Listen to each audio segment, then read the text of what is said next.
So a few weeks ago, I was invited by a friend to his convention to minister. And just before I was called upon to minister, I heard these words from the Lord. He said, "Do not take your stand, take my stand."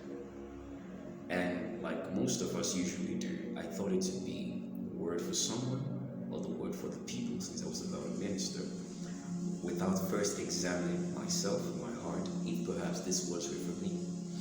But over time, the Lord brought illumination to my mind as these same words kept reverberating in my spirit and in my mind.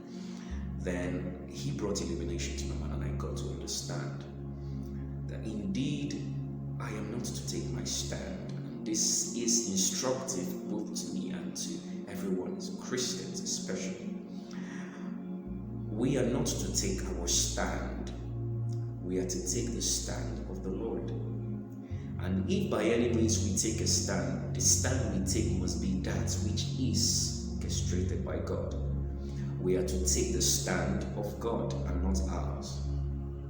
Because to begin with, our stand, what we call our stand, which is from the philosophy of the world, you hear stuff like this: take your stand, stand your ground.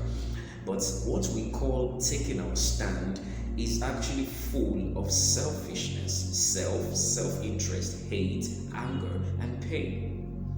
And as long as all we see is our pain, we will always lose sight of God.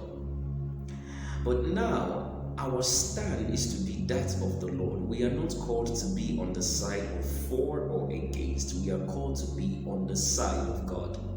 Because the Lord has a side. There is something called the Lord's side, which we are to take.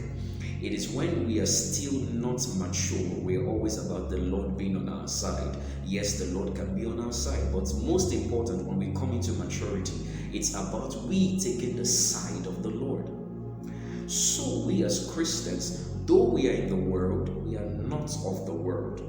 Because we are not of the world, our opinions and judgments regarding issues must not be from our plane of judgment or intellect or wisdom. It must be from the plane of God. That is why we are not to take our stand, but God's stand. Whenever we are addressed with issues, whenever we are faced with certain circumstances or dichotomies of life and societal prejudices, our first question is to be, what is the mind of God concerning this? What is the mind of God? What is the will of God concerning this? What is the stand of God in this matter? And that is how we are to live in the world. We are not to take the side of the world or the side of anything. We are to take the side of God. We are to judge anything to be good by only what God calls good. We are not in the position to call something good if we have not grown to the point of what God calls good, we call good.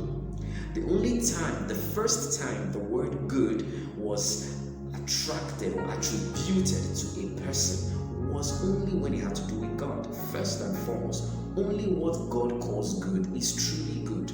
By our fragments of understanding, we cannot call good.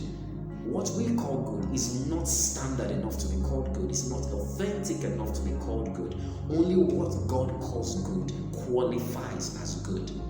And that is why it is His opinion we must take. It is His opinion we must advance. It is His logic system, His will, His counsel, His culture and civilization we must propagate.